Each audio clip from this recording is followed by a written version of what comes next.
This is Podco Media Networks. Hi, it's Mark. We're proud to be part of a special presentation today. First, some background. My partner, Garnett Harriman, is a senior advisor to Impact ROI, whose mission is to help organizations achieve superior social, environmental, and financial performance. He's also co-founder at Aperture VC, which aims to provide seed and Series A funding, along with a corporate partner network that invests in diverse founders and companies, with the goal of defining the new multicultural mainstream. Together, the two organizations recently formed Allies in Action, which held its inaugural event on July 8th. The Zoom-based event featured a prestigious group of speakers from the venture capital, real estate, healthcare, management consulting, and media and publishing industries. In the wake of the death of George Floyd, advocates for racial and economic equity have called for companies to take leadership. This means going beyond supportive press releases and new CSR programs to the commitment for strong diversity, equity, and inclusion policies. Measurable personnel growth, supportive public policy advocacy, and strategic investment in new innovation models for the emerging multicultural mainstream. This Allies in Action Forum was a very valuable, insightful discussion, and that's why we're bringing it to you today. Steve Rocklin, the CEO of Impact ROI, started things off. Let's get to it. All right, why don't we get started? Let me welcome everyone. My name is Steve Rocklin, and I'm so glad you could join us for the first Allies in Action Forum. A few quick words before I pass the baton to our moderator. First, this session is going to be taped and videoed, so just be aware of that. And then second, we're not at this point activating the questions. We're going to be having our moderator lead that at this point. I want to let people know that we have three event organizers, Aperture Venture Capital, Good, Upworthy, and Impact ROI. Our organizations, I think, are unique because we're finding strategies to use measurable finance, competitive and financial performance strategies, and brand and reputation solutions to drive real and scalable change for business as related to social justice, diversity, equity, and inclusion, and wider sustainability targets. And our event sponsors, which I want to thank, are Odyssey Impact and Advantages, and they're leading the way in driving effective strategic communications to advance the cause of social justice. Now, we all know that many of you, if not all of you, who registered for this Allies in Action Forum are passionate about these issues too. And when you registered, you graciously answered a few questions that we posed. And so, Juliana, if I could ask you to help share the slide, which gives the results from those questions. Yeah, fantastic.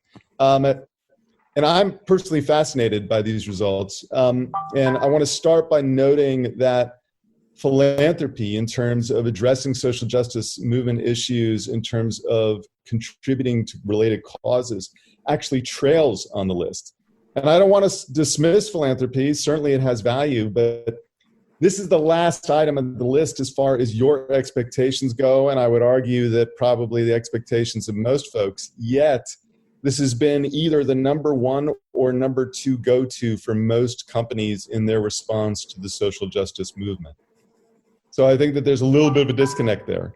The top item that we're seeing is for companies to use their highly capable leadership and public affairs teams to ally with social justice policies that fight systemic racism.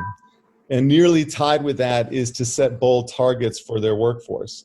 The remaining elements are certainly important too, but this gives us a flavor, I think, of what we really want to discuss in terms of where the expectations are and where the gap is in terms of meeting them.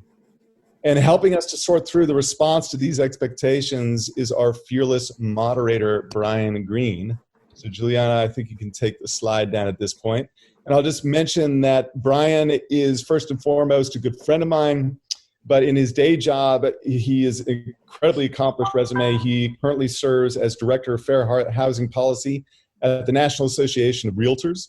And before joining NAR, Brian served for 10 years as the highest ranking career officer in HUD's Office of Fair Housing and Equal Opportunity, where he helped lead the enforcement of the nation's housing and anti-discrimination laws. He's also a historian And I'd encourage everyone to check out his fascinating article in the recent issue of the Smithsonian Magazine on the Department of Justice and its role in battling the KKK. He's also a documentary filmmaker and a musician, but today he is wearing the hat of our moderator. So Brian, thank you so much, and I'll suggest that you take it from here. Thank you, Steve. I am not wearing my hat, but I will serve as the moderator. And I should say, I'm not only a moderator, I'm also a panelist. So you'll see me wear the panelist hat during this presentation today, too. Well, I'm really happy to join you and join all of our panelists. We've got 3 panels that we're going to run through today. And we've just got a lot of information we want to impart. As Steve said, this is a really special moment right now in the country. And I think the slide that Steve shared was also very instructive in terms of what kind of advocacy and change people want to see in this moment. I think we're all very encouraged at many institutions stepping up and the change that we're seeing at many institutions. The question for all of us is how deep and how sustained will it be? One of the topical news stories right now, of course, is NASCAR banning the Confederate flag at its arenas. And this is something that advocates have been calling for a long time, and for many reasons. One, it offends many people, current attendees at NASCAR rallies, but also many people believe that there's a business interest in doing that. And several politicians have pointed out that throughout the South, that Confederate battle flag emblem can be bad for business. So, taking that down can help attract customers who might otherwise be discouraged. That said, it does seem largely a symbolic measure for many, even with those business implications. And the question for any company that is changing its policies in that regard, what else are they doing? In the case of NASCAR, we've got one African-American driver currently. Is NASCAR doing more to attract more drivers of different backgrounds, attract more fans of different backgrounds? What's it doing in merchandising and targeting? The whole range of things. And I just use this as one example. So those are the kinds of things we want to dig into today. We've got 3 panels where we're talking to advocates, we're talking to investors, and we're talking to representatives from corporations themselves on what they are doing and where do we need to go long term. So I want to start with our first panel, with our advocate panel, and ask our advocates what corporate action they would like to see toward racial justice and economic equality or economic equity. On our panel today, our advocate panel, we have Jackie Copeland Carson, CEO of The Wise. We have Rishi Irumi, who's a technology fellow at the Ford Foundation. And we have Melissa Potter, who's the head of social impact and communications at Odyssey Impact. So I'd like to welcome our panel. Nice to see you all. And why don't I ask you a couple of questions to get us started? And perhaps Jackie, if you want to take the first question. Sure. What are your expectations for actions that the corporate sector should take in order to support social justice and economic equity? And how would you get there? Yeah, so thanks for having me. And I'm going to be conscious of the time because we could all write a book about this, right? Yeah. Many of us have been involved in this effort for decades. And one of the most frustrating and promising aspects of it is there's a degree of deja vu all over again. So I'm hoping that this time is different. I think a couple of different things. On the funding front, It is wonderful to see so many corporations step up to the plate and want to fund. The question that it raises in my mind is, what are you funding? What are the criteria for impact and sustainability as opposed to just checking off a box? I do think we need to think about funding from a comprehensive perspective, funding for Black entrepreneurs and Black nonprofits is woefully, there's a huge gap, and there has been for a very long time.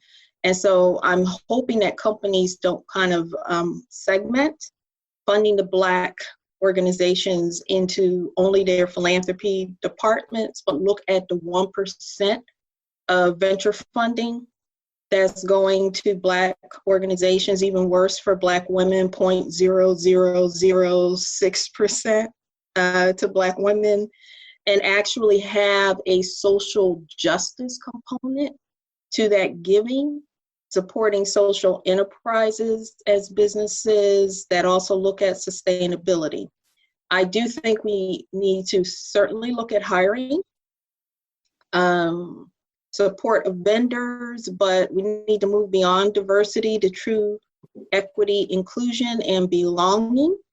I don't want to just cite all of the statistics because most of the people dialing in knows America has a whole lot to do. One of the most important things that needs to happen is the CEOs of our corporate allies and the boards need to take diversity seriously. And inclusion and equity, not as just a moral, political imperative, but there are multiple studies that show that businesses who do this actually have better financial performance, more innovation and better financial performance. So the big question for me is, in a diverse global economy, why is it so difficult for American corporations to understand that it's in their best business interests to include everyone, frankly, and everyone includes Black people.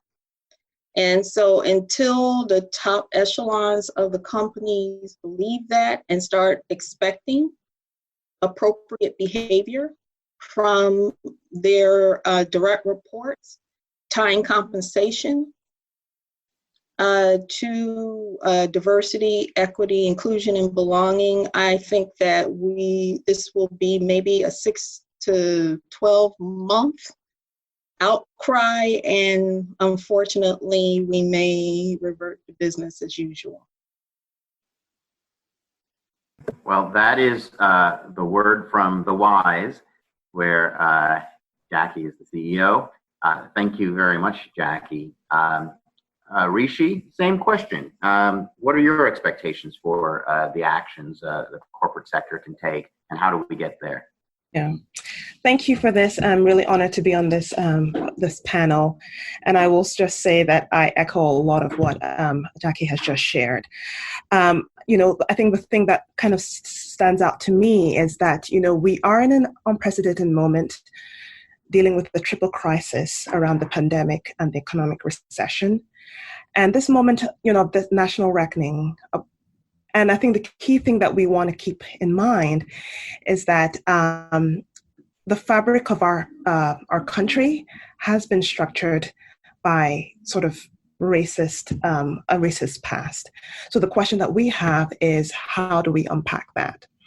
Now, it's been really heartening to see, within the private sector, how they've moved from the sidelines into the fray and made these statements of support for Black communities and Black lives. But I'm really concerned that, this notion of systemic racism is becoming a buzzword and less of a rallying cry for transformational change. And that we can, in some ways, we risk squandering this moment without a principled and coordinated response. So if there's one thing that I'd love for us to take away from this conversation, it's this: that the private sector has a unique and transformational role to play towards driving systemic change. But if we are serious, and if the private sector is serious about embracing this role and engaging in this national project, it needs to build breathe life into these statements that we've seen out, and to really move to clear commitments, to concrete action, and radical accountability. Now, as Jackie has mentioned, we have evidence that greater diversity and a focus on equity can lead to improved economic and innovation outcomes. And as someone who has worked in the tech industry, I've also found that solving for marginalized communities leads to better outcomes and outputs. So I would like to issue this as an invitation to our corporate allies to authentically and creatively engage in the work that we collectively must do. And what I want to say here is that it's collective work. Each sector needs to be part of this. So to the question that you've asked, I think there just really needs to be honest reflection and a reckoning about the various ways that the corporate sector has perpetuated systems of racism.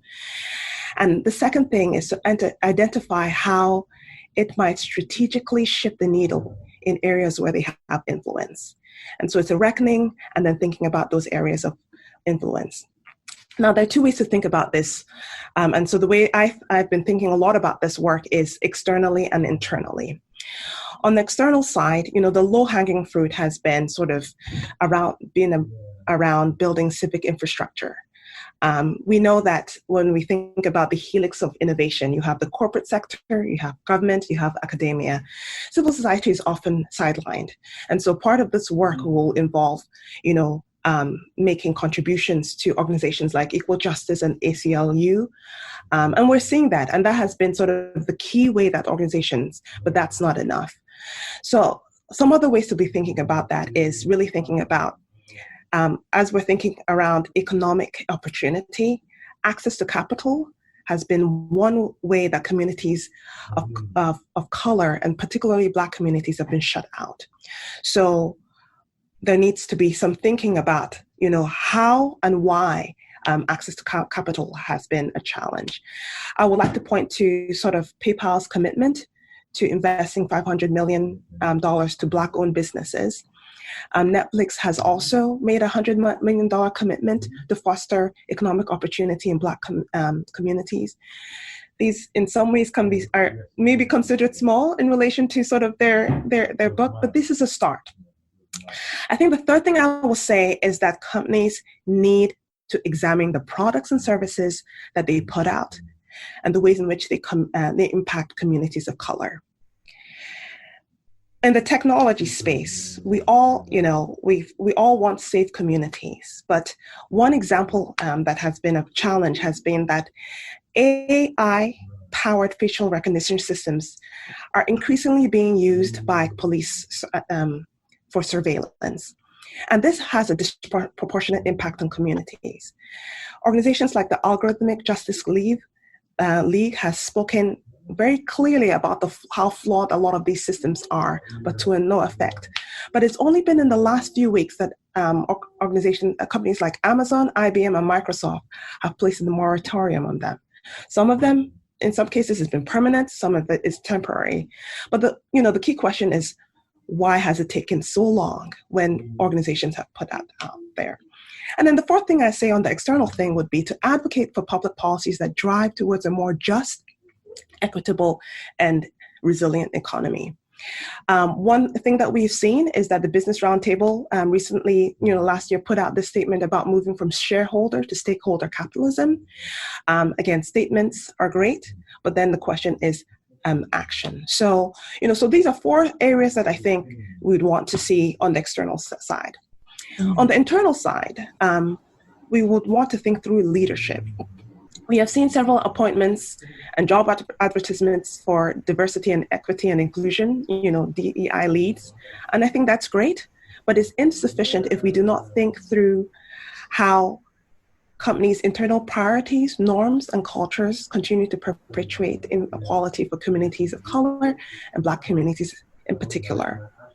A recent study put out by Stanford looked at the C-suite and showed just very, very low numbers around sort of community of color in the C-suite. It was put out in February, and I would encourage you to take a look at that. And when you look across corporate boards, it's a very similar thing. It's generally you see one person who's on all boards. And so the question is why? And what can we do to shift this? Or what is preventing a shift when we have tons of talented and educated individuals who should be in that pipeline, but are often overlooked? The third area would be the workforce. There are ways in which company cultures need to be more welcoming. We need to ensure that organizations are compensating people from communities of color, and particularly Black people, in an equitable manner. There is a lot of research that shows that Black employees often make less than their counterparts when they're in similar roles. So that is one thing that we need to be thinking about. And I think a third area really comes to this question about sort of accountability. There is just very, very little data out there. And when you speak to a lot of the folks in the impact investing community, there's very, very limited ESG data on sort of the racial makeup of companies. I think Intel may be the only one who really puts out racial data on the makeup of their workforce that targets racial, gender, and just sort of the ethnic makeup. So I would like to just put out a call that data should be made available and should be made public, so that it's very, very clear about what's happening. And I think the second thing on that point is that organizations just really could do well to set clear and measurable targets. I would like to point an example. PwC has promised to start putting out their diversity strategy and the results. So in some ways, putting that information out there creates an opportunity for accountability. Microsoft recently released its commitments, and when you look at sort of the way it's written, it really includes measurable benchmarks. So it's very clear about what they will aim to do and when, and that creates an opportunity for accountability. But one thing I will say is that, these are very early days. These are steps in the right direction, but what we specifically need are thinking through how we can drive sustainable change. So again, I would just want to say that this is an incredible moment. We do not want to squander it, but we have an opportunity for real change, but we'll need all hands on deck to build trust, to collaboratively innovate, and do the work that we need to do so that we can build a society that we want together. So thank you. Thank you, Rishi. Melissa, what are your expectations and how do we get there? Yeah, Brian, I echo much of Jackie and Rishi's thoughts, and I recall back to my master's thesis. Oftentimes I kick myself for how much money I spent on NYU, but today is not one of those days, where I examined the benefits of partnership between individuals and entities in entertainment with philanthropic causes. The concept of cause connectivity was illuminated to determine just how believable a celebrity's actions were as they partnered with or served as spokespersons in this realm of doing good. And through literature and interviews, as you all know, I found that partnership is more effective when there's a direct relationship to the cause or the nonprofit. With that, I'm extremely optimistic about the ability of the corporate sector to support racial justice and equity by moving from symbolism to measurable action. But it's going to take thorough and strategic planning to move the needle. You have pressure from external shareholders and consumers. As Steve mentioned at the top, the natural first reaction has been for corporations to write the $1 million check. It feels right in the moment, with the hope that monies are going to support initiatives geared toward assisting a broad stroke of persons and communities. However, I think the secret your CMO or CDO is keeping close to their chest is that their hope that your initiatives will go beyond and directly support people in places related to your areas of strength, whether that's technology, finance, real estate, as a corporation. By directly connecting to your cause, you're going to move beyond a symbolic gesture to be seen as a true leader committed to change. So whether that's in financially supporting or mentoring entrepreneurs, forming strategic partnerships with institutions and organizations geared toward improving your talent pipeline, or just simply pushing the needle on economic diversity and inclusion with your support of Black banking institutions. There are a number of ways that you can increase your bottom line, build consumer confidence, and avoid being that next hashtag of shame. So some of the questions that came to mind for me, considering measurable impact, were: what's your supplier percentage on your outsourced goods and consultants? What are the policies that you have internally? Are you doubling down on relationships with programs like Inroads, celebrating their 50th year with over 2,000 interns being placed in business and industry with preparation for corporate and community leadership roles? Or the Management Leadership of Tomorrow program, also known as MLT, which recognizes in their website and literature that only 5% of senior execs at self-reporting Fortune 500 companies are Black, Latinx, or Native American. These programs, which equip and embolden underrepresented groups with additional support that make them extremely successful candidates in place. Another question to ask is, are you being innovative and thoughtful about candidates with non-traditional job experiences? You have organizations like CodePath, and you have General Assembly with their Opportunity Fund. And they're just two of the non-traditional learning paths that you can write the check to in order to support Black student learning opportunities that can reinvest back into your workforce. Are your JDs actually being written to reflect that? There's a number of ways in which hiring practices can demonstrate unconscious bias. For example, are you requiring degrees from top 10 universities, which would then eliminate a vast number of highly successful students from historically Black colleges and universities? These are the fertile grounds of Black talent, and by providing them with the skills they need, they can become your future leaders. Take a deep look at your internal practices. Are you banking with and therefore supporting racist lenders with an adverse effect on the Black community? Writing a check for one thing or to the popular organizations that we hear now, the NAACP Legal Defense Fund, which I formerly served as Director of Communications, Color of Change, the Black Lives Matter Foundation, Spelman and Morehouse. These two companies and these universities, just giving to them isn't going to move the needle or change the ecosystem. As Jackie touched on, there's studies such as McKinsey who have already proven that companies with diverse leadership and board composition perform way better over time. There is a business imperative to diversifying your board of directors. Tokenism is not the solution. You must do a deep introspection into the value that diverse experiences bring into rounding out solution-driven tactics, and do the uncomfortable work of expanding your own personal and professional networks to those who don't look like you. So in closing, Brian, I think that conditions are right for social change. Shame should not be the motivator. What we have now are the opportunities to rewrite the course of history and change many generations to come. Thank you, Melissa. All of you have really underscored how much talent and resources and potential prosperity for the country that we're leaving on the table. And want to talk more about that during our discussion round. Now I want to turn to our investor panel, and we have William Crowder joining us, who is from Aperture Venture Capital. So William, really, I think the same core question, but how should investors respond to this moment, and what will it take to get there? What should investors be focusing their attention on? Yeah, well, thank you, for the opportunity to be on the panel, and certainly thank you for the question.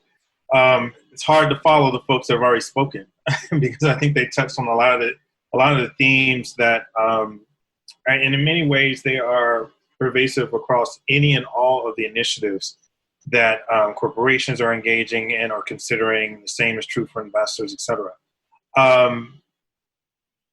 from my experience working with corporations, in particular those that have an interest in investing capital in the arena of diversity, I think that this moment is different. I think you're hearing the cautious optimism that this is different, but I think I would say declaratively speaking, this moment is different.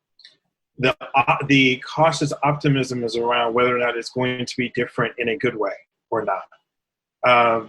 We know what the playbook is. The playbook is, hey, we're going to announce a big initiative. We're investing a whole bunch of money into these organizations and these other causes or along these certain themes. And I think that the part that we fall short on is collectively, we don't go back to find out how that worked out. Did you actually spend the money? What did you spend it on? What was the return on that? What was the expectation that you had as an organization? Did you make the commitment so that you could spend the money, or did you make the commitment to truly invest the money? And when I say investing the money, there's an assumption there that it's going to come back to you several times over. And so to me, that's where we have to really shift our focus from 2020 and beyond. It has to be beyond the commitment. What we've seen for the last 4 weeks, it's been fireworks. It's the fireworks. It's, hey, it's bright lights. Everyone loves to see them. And everyone hears the noises. You see the lights. And then when it's all said and done, there's smoke, and then the smoke dissipates. And then it's July 5th. And so that's where we are now. We're in this part where the show's over. And so now what are we going to do? And if you rely upon those that have made the PR announcements to be the ones that proclaim victory, then we're going to fall short. We have to start to really look at what else are you doing? How are you doing it? And then what's been the outcome of that? So from an investor perspective, I'm pushing foundations, I'm pushing corporations. I've worked with corporations in the past. I'm pushing them to go beyond the, hey, we want to set up our own fund and we're going to invest in these founders, because that usually doesn't come with any plan of action, any plan for how we're going to manage that over time. Investing takes time. Investing in African-American and Latino founders takes time. It's going to take a lot more time than people are accustomed to. The investors, my colleagues in the space, love to invest, and they look for the return to come in 5 to 7 years. And that may happen for some of these founders, but in most cases, it doesn't happen that way. Some of the biggest and most valuable companies that we typically engage with takes years for those things to develop. It takes sustained commitment to investing and supporting. It requires making those introductions and supporting those founders in ways that many people are not comfortable doing, because 1, they say we don't exist. 2, they think they don't know where to find us if we do. And 3, they question whether or not we have the talent and the capabilities to even go the distance. So they'll make an investment with a short list of people that they want to bring in to replace you. In a matter of a couple of years, take one mistake and you're gone.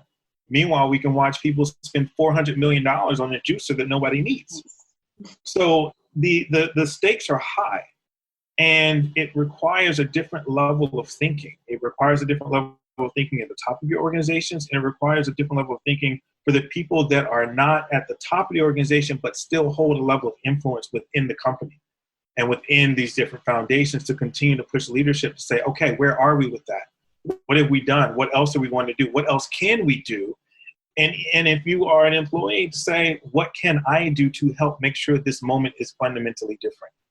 So I boil everything down at this point, especially if you're at an organization that has either made a public commitment or is thinking about doing that, or has at least said, we care about this issue from an investment standpoint. I'm challenging everyone in 3 areas. One of those is to invest, make that true commitment to investing, that long-term commitment to investing. The second thing is to engage. You can't just write the check and then walk away. That's what people did in 2010. That's why we're here in 2020. It's going to take more. So you've got to engage. How is your organization from top to bottom going to be supportive of what you're saying publicly? And then the last thing is to measure it. And how do you measure investments? Well, we measure good investments based on the return. So you can't say we're going to do this, give yourself 5 years to do it, not do it in years 2, 3, 4, and 5, and then come back in year 6 and say, yeah, we tried that already, it didn't work. So those things, those traditional ways of doing this, they're not going to fly anymore. They can't. And I think we collectively have to continue to put the pressure that says this moment is going to be fundamentally different because we're not going to go away.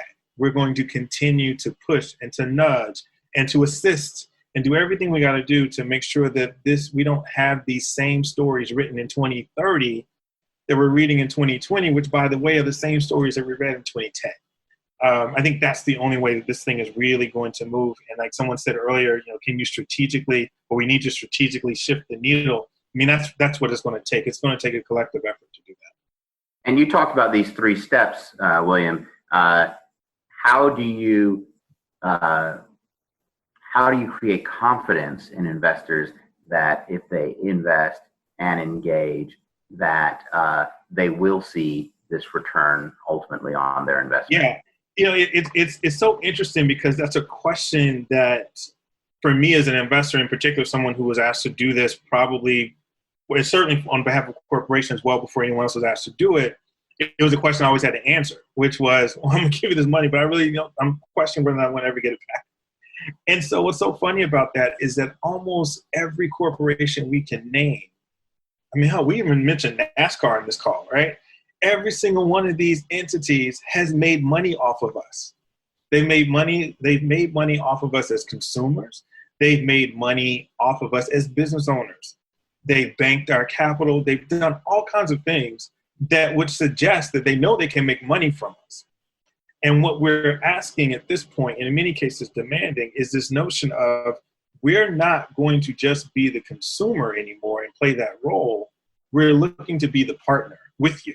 So we want the capital, we want the resources that you have, and we want to show you what we can actually do with that when in many ways, it's a fair fight. We've literally been trying to do what we've been doing and have been successful in spite of the lack of support, in spite of the lack of capital. There's all these different hurdles we've had to overcome. And I think that what people are going to start to see is that there is a level of perseverance and success on the horizon as a result of that perseverance that we haven't unlocked. Because we collectively, as a country in particular, and as an economy, we've not been willing to go to that extent. Now, I think that this moment will be different because it's going to force people to finally invest. Now, they may not do it the way we really want them to do it. They may not do it, out of the goodness of their heart or whatever the case may be. But hopefully, we can strategically place some of those other components in this that say, look, your money is in, but we also need some other stuff from you, some other support, et cetera. And I think once we start to see that, I mean, we've already had people be successful. I focus on tech investing. There's certainly people of color that have been successful from a tech perspective, but we haven't seen it. We haven't seen it at scale.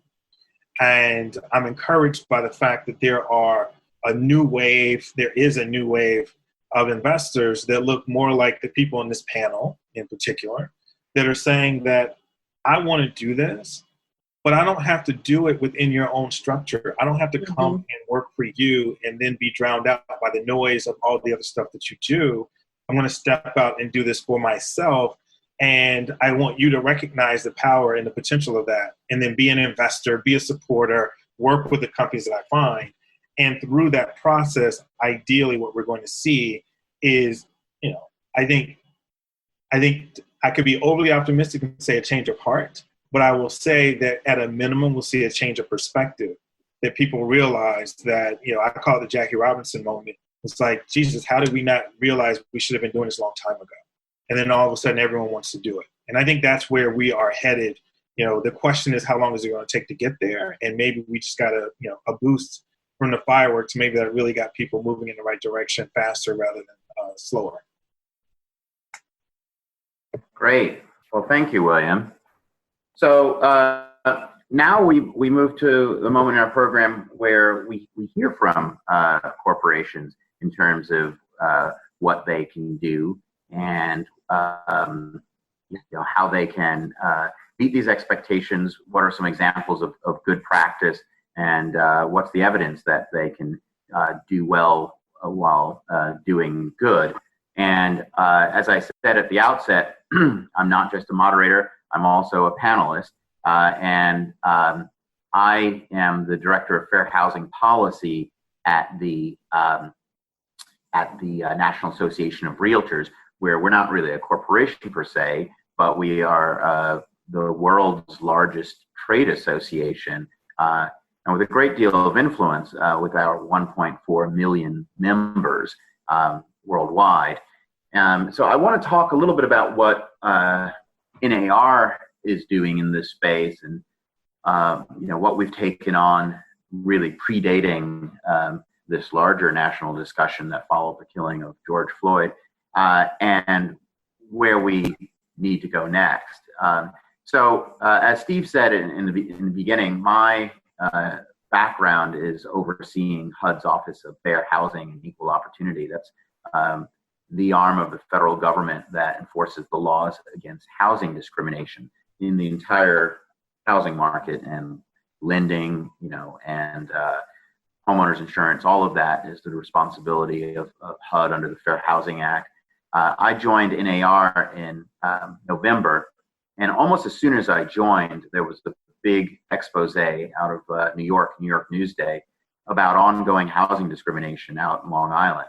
And Newsday had used testers to expose how agents were allegedly treating people differently based on race, African Americans, Hispanics, and Asians, and documented this with video cameras of how agents provided different information to people based on race, and how they steered people to different neighborhoods, the discussions they had regarding schools and crime and resale. And so, I came to NAR with my own plans.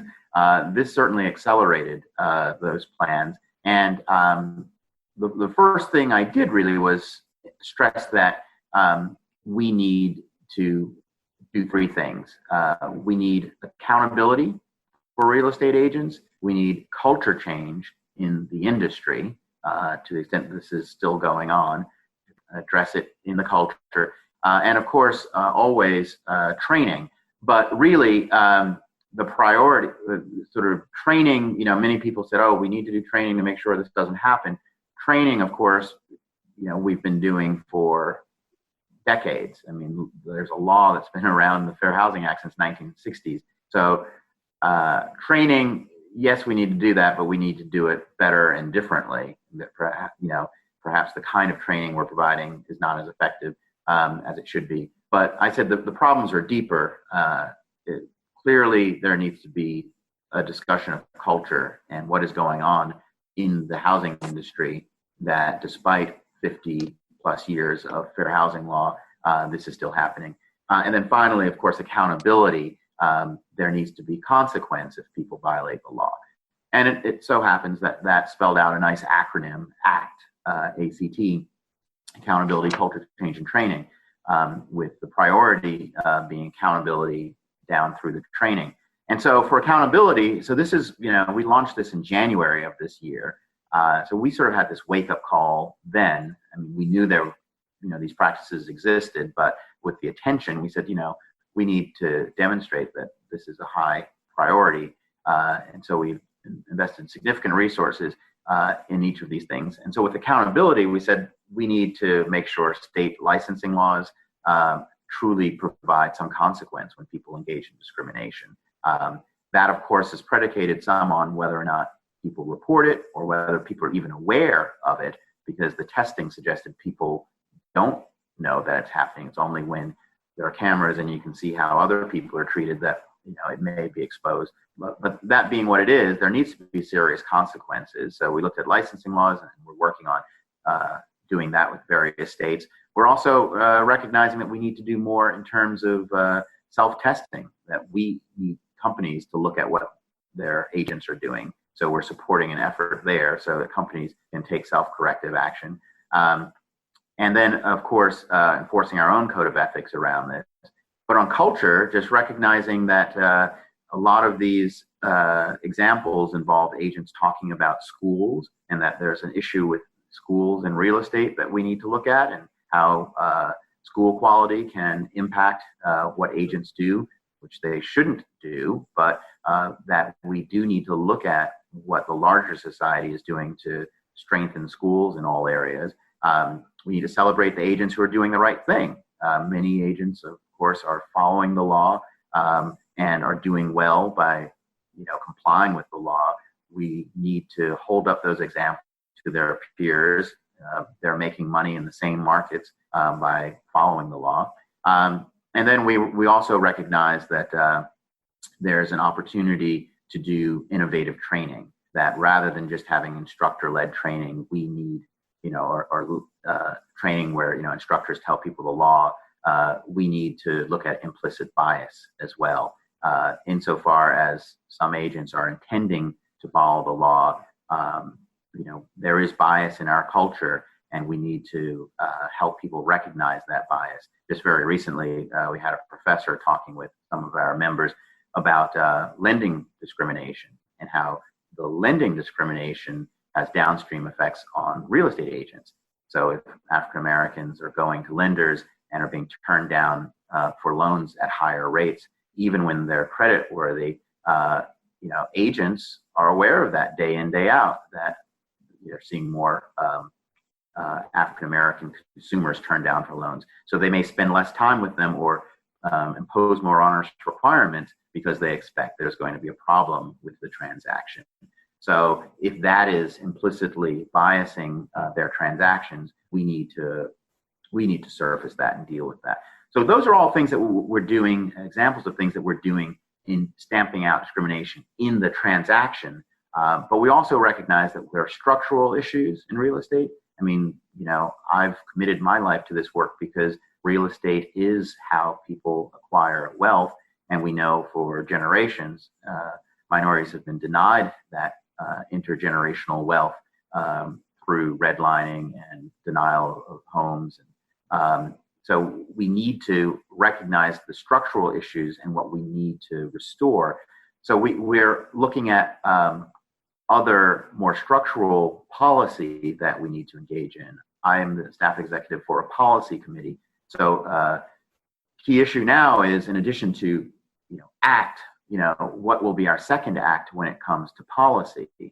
So I will talk more about that in the discussion round, but we are engaging, at the federal and state and local level on policy that we as realtors want to see, so that realtors will do their jobs better and can be more prosperous, but also ensure that all the communities that realtors are working in can be more prosperous communities.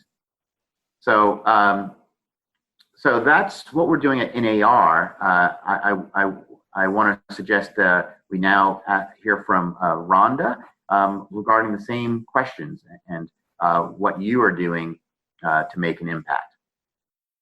Sure. First, thanks, Brian, for the opportunity to share that, and for the opportunity to participate on this panel with such distinguished panelists. And I'll start by saying, although I look about 10 or maybe 16, I've actually been in this space for over 2 decades. So I've spent a great deal of my career focused on building inclusive cultures, both in domestic and global Fortune 200 companies. And most recently, I've had the privilege of serving as a chair for 2 national organizations focused on advancing diversity for corporate boards or in senior leadership. One of those organizations is the 30% Coalition, and with a grant from the Nathan Cummings Foundation, which is a social justice foundation, we were able to bring approximately 70 C-suite women together with nominating and governance committee chairs, as well as public CEOs, for the opportunity to network and for folks to connect and discuss board opportunities. Something that wouldn't necessarily have happened without, the funding from Nathan Cummings. But I recognize that grant making isn't the end all be all, but I will share with you that over the years, I've helped many company foundations make millions of contributions to diverse organizations, not for the purpose of just making contributions for the PR, but rather for true impact that was measured and had a strategy attached to it. So in my last position at WellCare Health Plans, which is really was a company that's mission driven, did Medicaid, Medicare, but also a company that obviously was in the business of making money, we focused on eliminating health disparities when possible and make significant commitments in kind as well as donations to help reduce social determinants of health. So we had some cutting edge programs that I think have been written about by the Robert Wood Johnson Foundation and others for the work that we did in that social determinant space. WellCare was recently acquired by the Centene Corporation, which is a larger corporation based in St. Louis, Fortune 50, that has multiple ways of tackling, health disparities. One of them is a recent announcement that we made regarding our commitment with the National Minority Equality Forum, an independent research organization dedicated primarily to high-risk populations and ensuring that they receive optimal health care. We're doing some research studies around COVID and doing some testing in key cities around the country. So we're in the midst of that work. And another example is that we announced a health disparities task force that is composed of some of the country's leading medical minds, because we are in a situation where we've got to figure out how to help the most vulnerable populations. So the notion of tackling diversity in the workplace is obviously not a new idea. When I joined ING, the global financial services company, which was Fortune 10 at the time, in 2000, the company already had a visionary CEO who created what he called domestic emerging markets. So in order to gather additional market share in the US, our domestic emerging markets program was focused on growth in the communities that consisted of African Americans, Latino, and women, and ultimately the Asian community. The strategy worked. We were able to improve our market share and build a better brand in the US and continue that work until we became Voya Financial as an IPO in 2014. So, I mention all of this not to share my resume, but rather to highlight that since the early 2000s, in some form or fashion, I've either served as a chief diversity officer, a chief public affairs officer, or a president of a foundation, and the work was focused on building an inclusive culture in corporate America. So D&I is a journey. It is not something that happens overnight. I think my CEO back in the day coined the phrase, it's in our DNA, and then a lot of other companies started using it, et cetera. And so it is a priority that has to show up on a corporate meeting agenda. And I'm in some respects heartened and excited to see that companies now have decided to hire chief diversity officers and are trying to expand the work. But I will say that hiring a chief diversity officer alone is not an automatic fix. There's more work that comes along with that. Where that chief diversity officer sits, the fact that their reporting relationship, the characteristics that a chief diversity officer has to have in terms of being someone who has tenacity and character, courage to fight racism is not just unconscious bias, but pure racism is something that a CDO has to have the tools and the ability to do so. He has to have the mid-level as well as executive level support. He can't just create tactics and programs, but has to go beyond that. And creating and recognizing Juneteenth is not the end-all be-all. It is a start, not the fix. So I have so much more to say, and I'll stop there. But I would like to just leave this with, my friends in corporate America. You cannot rely on the sole executive of color to drive the change. It is an enterprise-wide change that has to occur. And, it starts with someone that looks like me, but it takes all of us to get it done. So I'll stop there. Thank you, Rhonda, for sharing what you're doing as executive vice president at Centene. So we've got Steve Rockland, Impact ROI. Tell us how he's having an impact. All right, Brian, thank you. And I'm just blown away by all of the panelists. And this is one of those situations in which I'm going last, and unfortunately, I'm going to be least. But I'm going to do my best. And so I've been in this field for long enough to have seen major phases of corporate commitments to diversity, equity, and inclusion come and go. And whatever progress was made, I think we can agree that it hasn't been gone nearly far enough. And right now, I think it feels like it's been stalled. And I want to talk about some structural and procedural barriers that work as obstacles and in effect hidden forms of systemic racism. And these are areas, though, that we may be able to address, maybe even attack more directly. I think my colleague David Wofford may be one of the registrants and participating on this call. And he and I have been working on a project that may have some interesting parallels and lessons for us. And we've been looking at the challenges of eliminating sweatshops from global supply chains of major corporations. And similar to the DEI movement, there's a feeling that the effort to eliminate sweatshop labor has stalled or certainly hasn't gone far enough. And we've been interviewing, we're in the midst of interviewing some of the biggest and most famous brands in fashion, food, and technology. And this is what we're learning, and see if it sounds relevant to you. So the first thing is that we're hearing from executives that they need a much better business case in order to make the kind of scaled, high impact, no doubt about it results that we're all looking for. And this business case seems to come down to two parts. Right, the first part of this business case for the average CEO and chief financial officer is that we need to show that the commitments they're going to make are going to have positive impacts on share price, sales revenue, and cost reduction.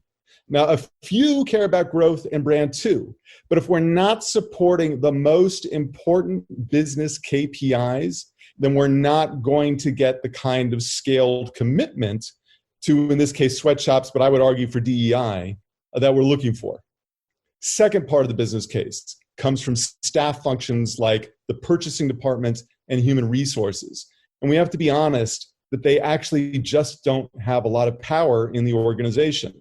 All this talk about the war for talent and our talent being our most precious resource, I'm not saying it's untrue. I'm just saying it's a little overhyped, and that the reality kind of trails the rhetoric. And so staff functions need a business case in order to be our allies on this that says, A, what you are asking me to do in my staff function is manageable and won't add more time that I don't have. And B, that if it does add more time, you're going to help me figure out how to find that time. And C, it has to help support the existing metrics that get people promoted or fired within their particular function. So that's the challenge, the business case that I think we have to meet. Second, companies want us to feed them both carrots, and surprisingly, they are ready and want us to hit them with sticks. Now, on the carrot side, they need and are asking for nurturing partners who are experts, in this case in DEI, and the expertise in the realities of their business model, whether we're coming at it from the HR team, the purchasing team, strategy team, a business line, what have you. Right now, they're feeling, and I'm just the messenger here, they're feeling too forced to adapt to models and frameworks that feel alien, that are coming from civil society, and that they don't get, that they haven't been trained for, and that they're not measured against. And they're asking, they're begging for all of us in civil society, all of us outside the company walls, to meet them where they are. Now, on the stick side, and this is really fascinating to me, the companies we're talking to are acknowledging that now is the time to rough them up a little bit. And rough them up in a couple of ways. One is that they're actually, and unfortunately right now they're whispering it, but I'm glad I'm hearing it at all, is that they're whispering that more aggressive public policy that sets high standards that everyone has to meet would actually be very, very welcome. And the second thing they're whispering is that activism and pressure tactics would actually be very, very welcome and help move the needle a lot. And that what they feel like is that there was pressure tactics were more of a thing of the 90s and a little bit in the aughts. Haven't been as much recently, and coming back to that would be helpful for them, strangely. So I would bet big money that everything that we're learning about sweatshops translates more or less exactly to the DEI movement right now. Now, the good news is that we do have some resources to help meet these needs. I will mention that my own firm, Impact ROI, has produced the research. It's free. It's received great reviews. that show that companies that are good corporate citizens, and particularly good corporate citizens around social justice, social impact, and DEI, increase their share price by as much as 60%, increase sales revenue by as much as 20%, reduce costs by an average of $5 million. Now, I know that doesn't sound like a lot. I know it's sort of an Austin Powers moment of $5 million, but I actually think it's significant because right now, everything that we're talking about is generally viewed as a pure cost center. And if we're showing that no, actually adopting these kinds of approaches and policies, everything that's been talked about so far, whatever additional investments that we do will actually lead to saving money, even if it's a small amount. In some instances, there are examples of it being really big. That, I think, is a powerful argument. We also have a lot of exciting metrics about growth and brand value as well. The research that we've done shows how companies can do this.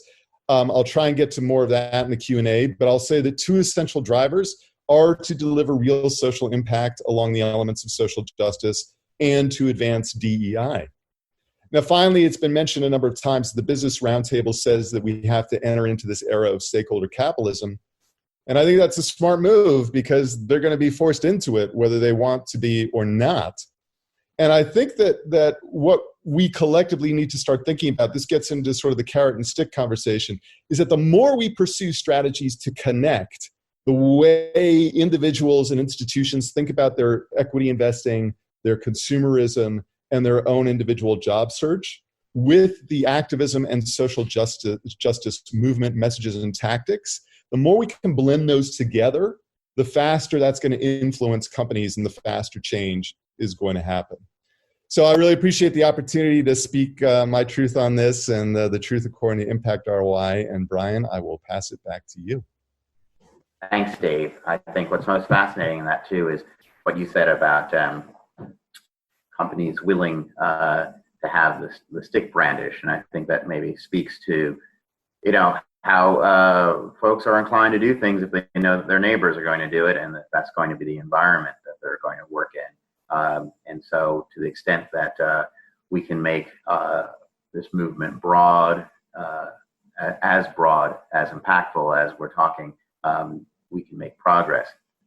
So let's go to some discussion questions, and let's return to our first panel with Jackie, Rishi, and Melissa.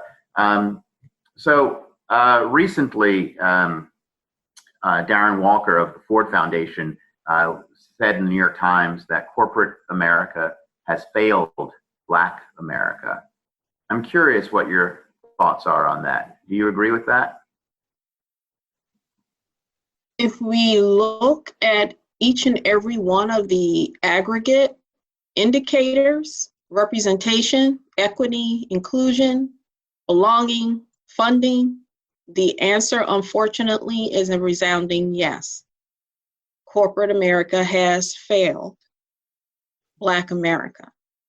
And from my perspective, sort of as an advocate, but also a business person, that is a lost opportunity for businesses, but it also seeds civil unrest that destroys markets. I mean, we saw an indication of that in Minneapolis, where I saw a fascinating interview of people who were on the more violent end of the protest. And the reporter said, why are you destroying your own neighborhood? And the resounding answer was, we don't own anything.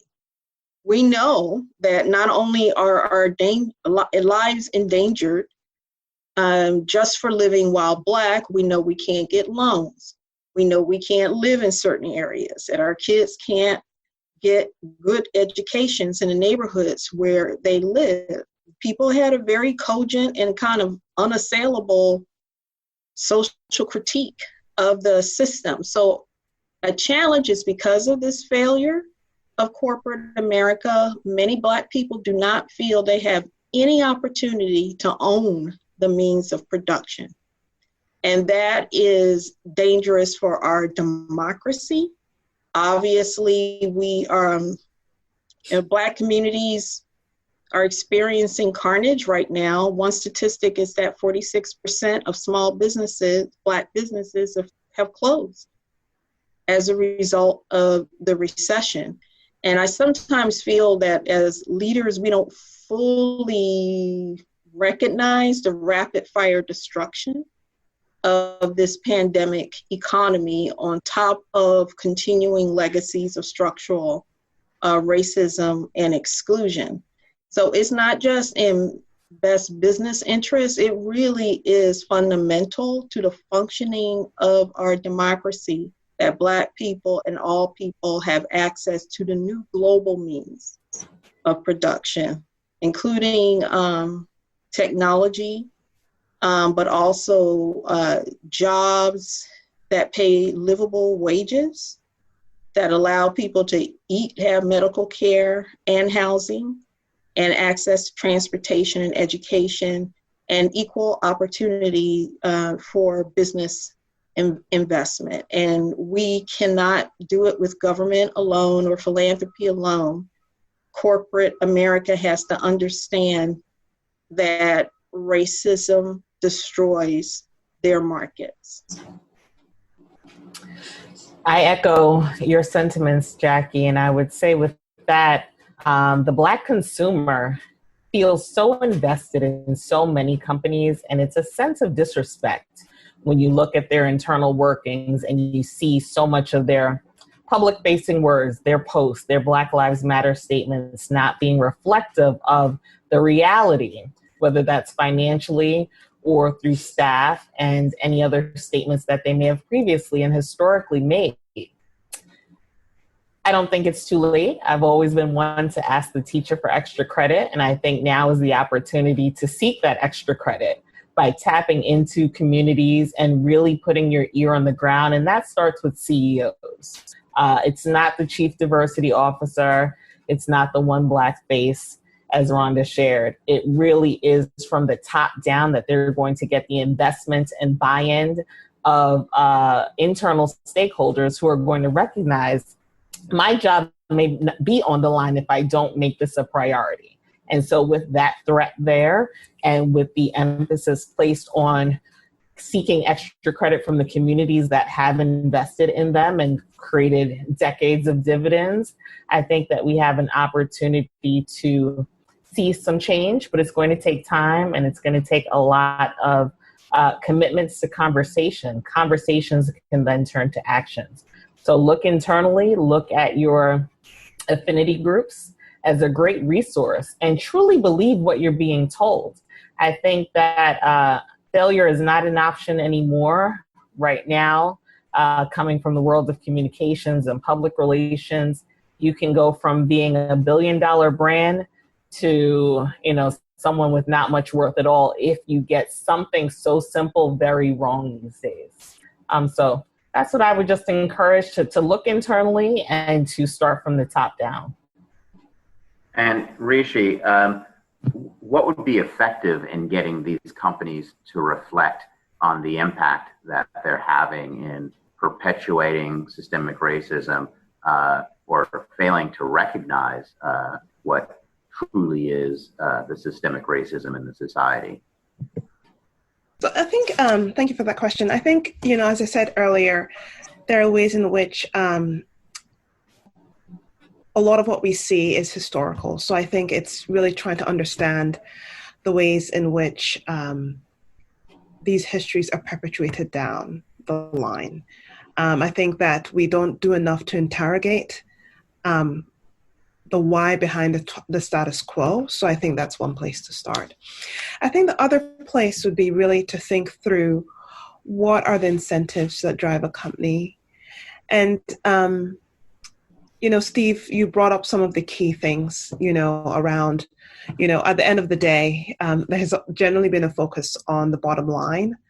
But more and more, we're needing to think through sort of the ESG, the environmental, social, and governance side of things. And so to the extent that we get serious about what are the incentives that are driving, but also what is the risk of not focusing on sort of the negative externalities, we will maintain the status quo. And I think the third thing really gets to this question of who are companies answerable to? Do they see themselves as citizens of the country, of the economy, alongside all of the other actors? And if so, a lot of this talk around moving from shareholder, because I think in a lot of cases, companies and boards are responsible. When you think about the board and the investment side of a company, it's really their fiduciary duty, and often that's to the shareholder. And so to the extent that we're moving away from just that focus to thinking through who the range of stakeholders are, if we don't do that, we maintain the status quo. So I think that, there are different ways to be thinking about it. But at the end of the day, it's really, what are the incentives that drive a company? And in what ways are we looking to shift that in a way that is meaningful? Because of course, you want to generate value, but it's at what cost? Who is bearing the risk of return? When we look at some of the models, particularly tech-driven models, and when I'm thinking about the Ubers and Lyfts and whatnot, they are generating some sort of value. Now, there's a question about, the revenue models and whatnot, but really the business model has been around shifting risk from one entity to another, from the powerful to the less powerful, from the companies to the workers. And so, interrogating again, what are the incentives? In what ways is the model shifting risk?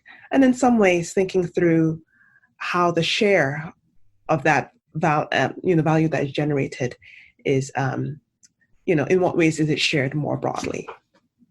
Thank you, Rishi. Well, what about looking at this from the investment angle? William, I'm curious, is there a investment filter that you might look at these issues through that could drive better corporate policy? Yeah, I think that there's a natural inclination to move to this approach which says, hey, I'm only going to invest in you because you are a woman or because you are black or brown or whatever the case may be. And the output that we're looking for is one that speaks differently about who should be an entrepreneur, who can be an entrepreneur, who can be successful. It's the input part of this that's been broken. And when you take these artificial filters and you just say, well, this is the reason why I'm doing it, and it's a very superficial analysis, then you don't get the outputs that you're looking for. You don't get the high quality on the back end.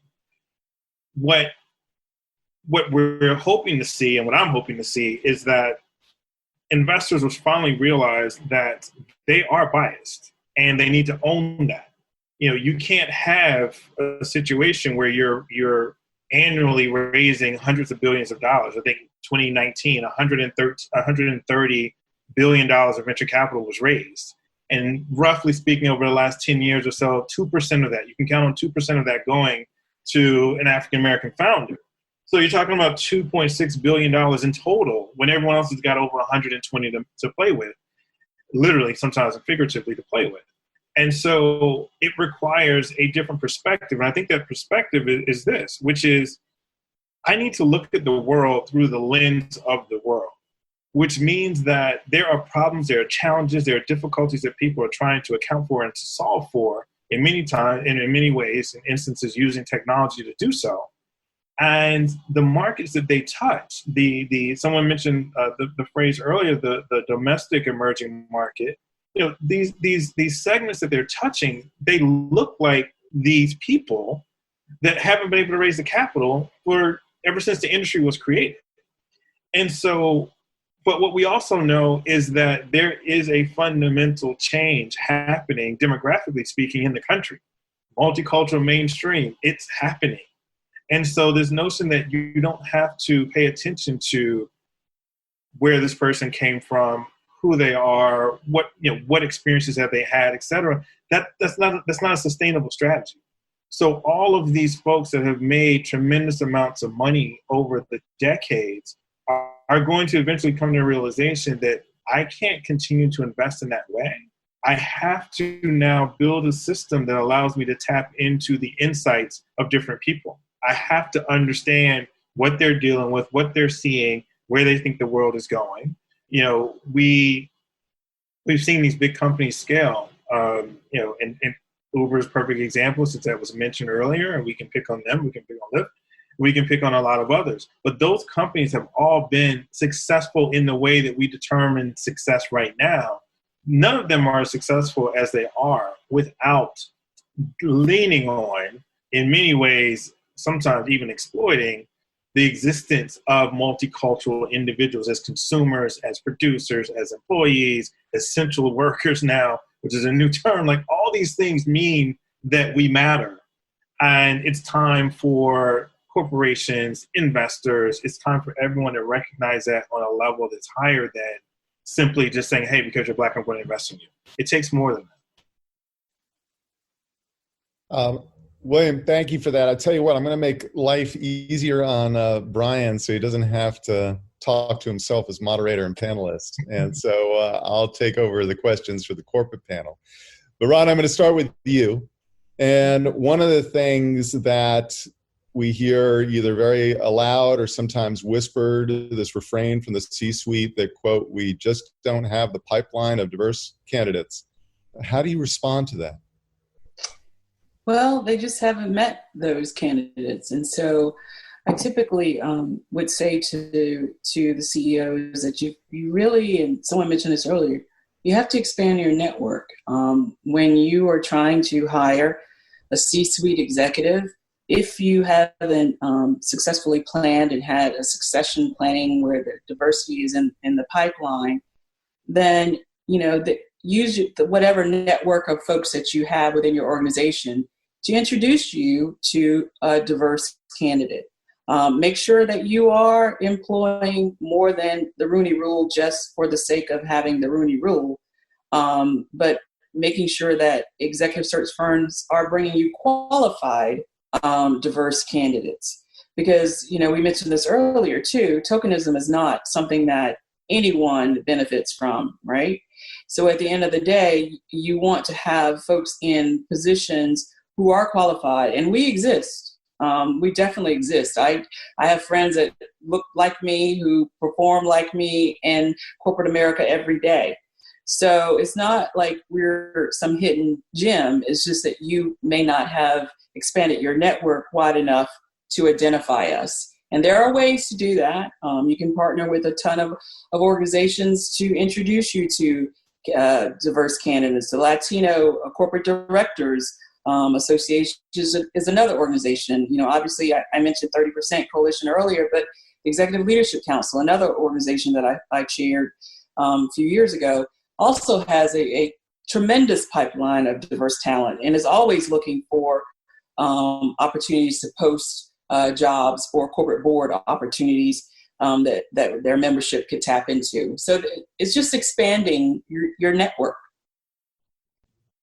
Fantastic. And Brian, let me ask you, tell us a little bit about your thinking in terms of what's necessary to get real buy-in to embed racial justice and equity thinking into companies.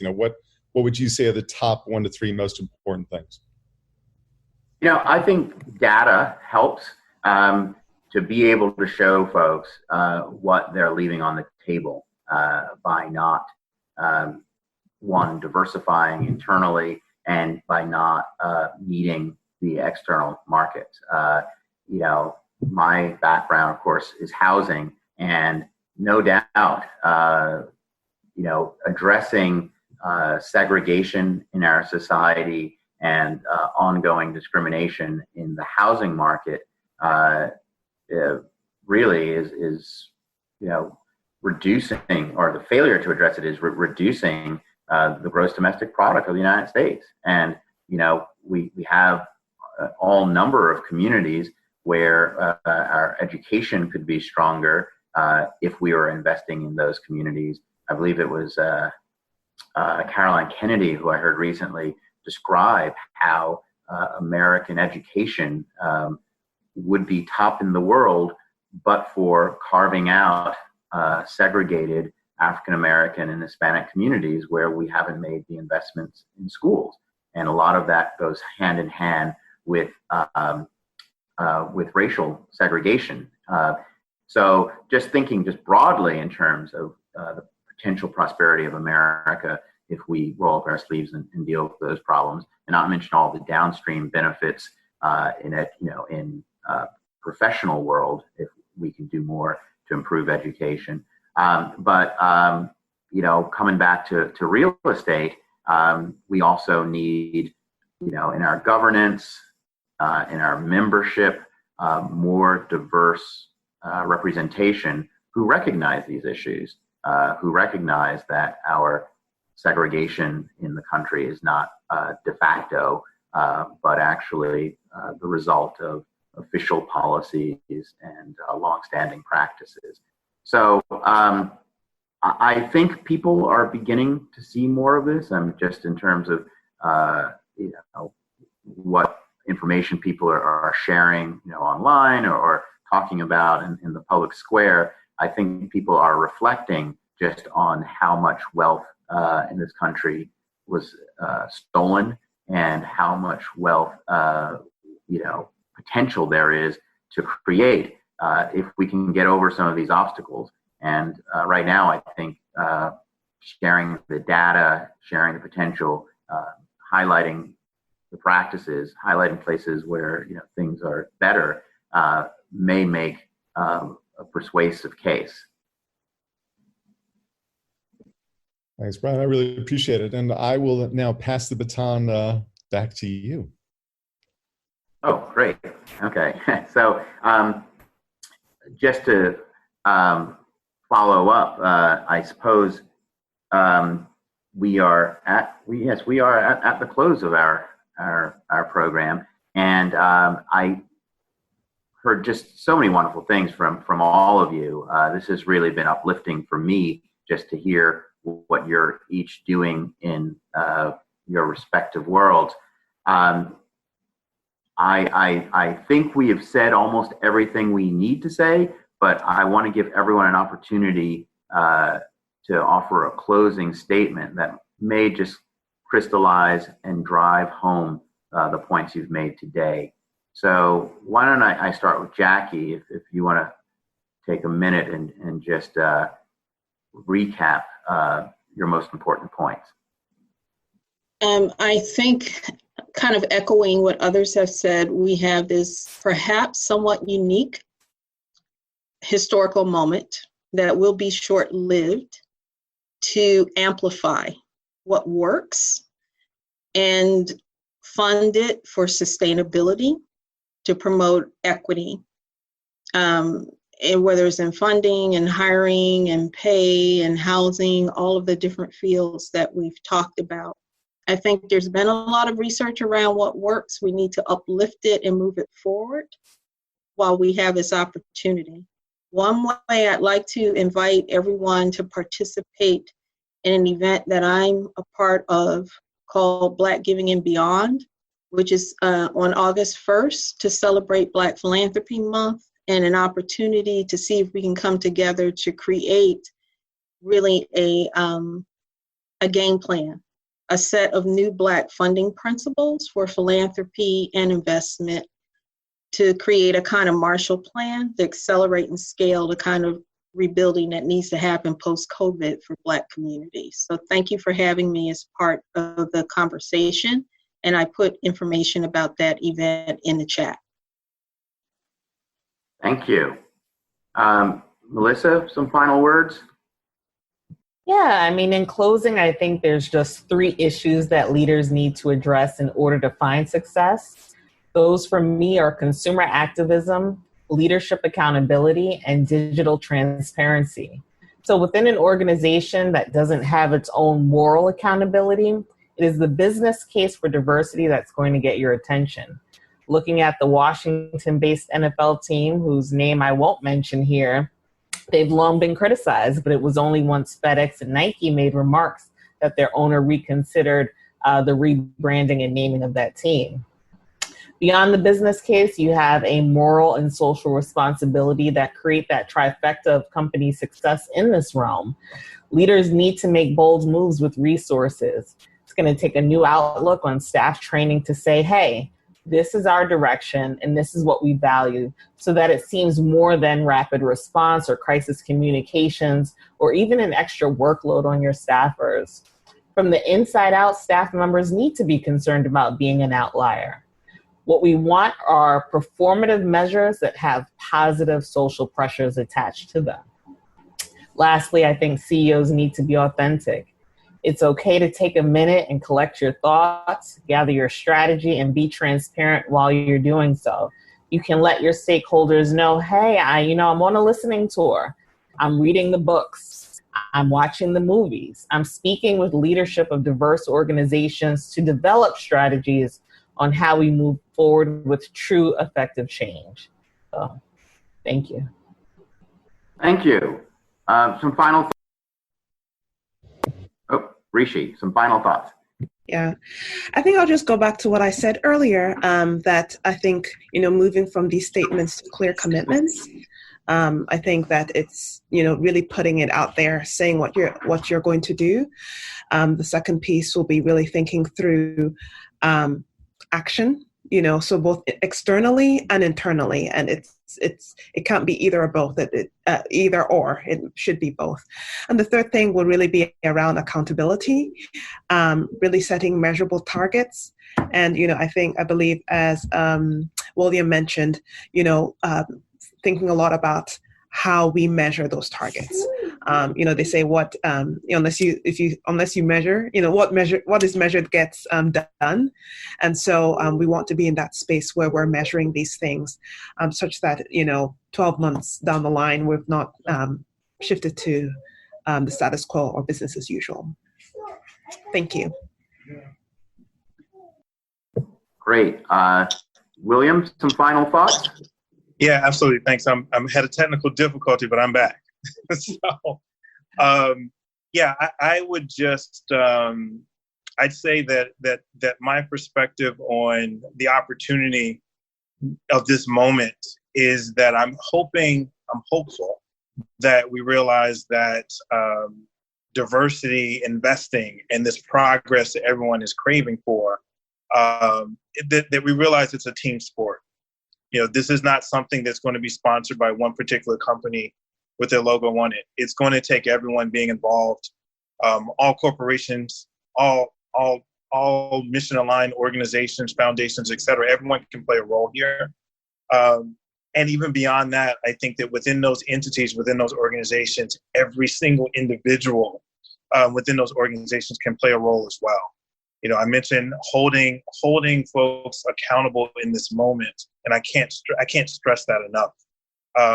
One of the things we're doing with Aperture is we believe that we can make a significant amount of change and drive a lot of impact in this space by bringing together multiple corporations, multiple entities, all of which have a unique set of assets and resources. That if you find a way to coordinate those in a fashion that's beneficial for the founders, for the companies, for these visionaries of these new companies, that you can really drive the needle in terms of changing the perspective that people have about entrepreneurs, but then also reaping the benefits of being an investor in what we consider to be the emerging multicultural mainstream. And I think that we're all going to start to see that that's been the missed opportunity for decades. And hopefully 2020 to 2030 will be one of the first decades in which we see that everyone has kind of taken that to heart and has done something about it. Great. Rhonda, final thought.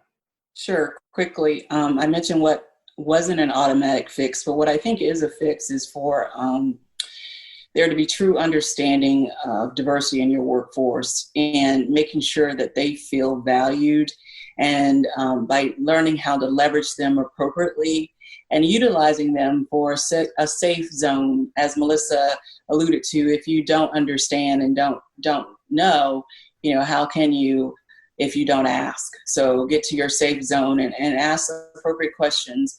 And ultimately, I think you'll have a better understanding of your workforce. Great.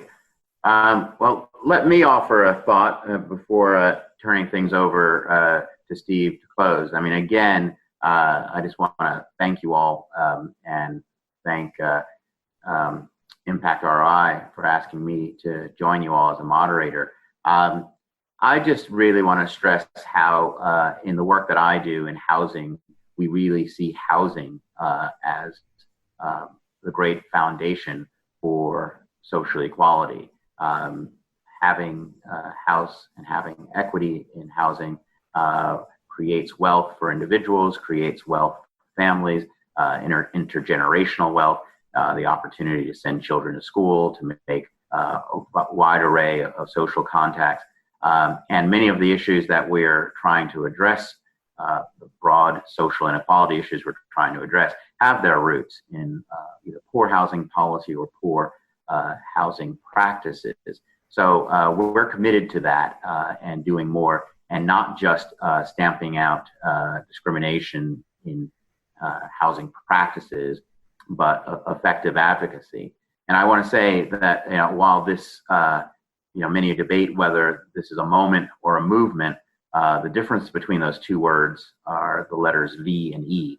And I think to the extent that we continue to educate on the viable economics of what we're all advocating, we can make a long-term difference. We can make that case. I think it's evident. We're all here in this country with great opportunity, great prospects, and the potential for great prosperity for our country. We need to make the case that corporations need to tap into it. So with that, thank you again, and I turn things over to Steve. I want to say thank you so much to all of our panelists. It has been incredible, informative, stimulating. I think that I can speak for the event organizers and Aperture VC, Impact ROI, and Good Upworthy that we are more committed than ever to take the lessons you're teaching us and to try and connect the dots.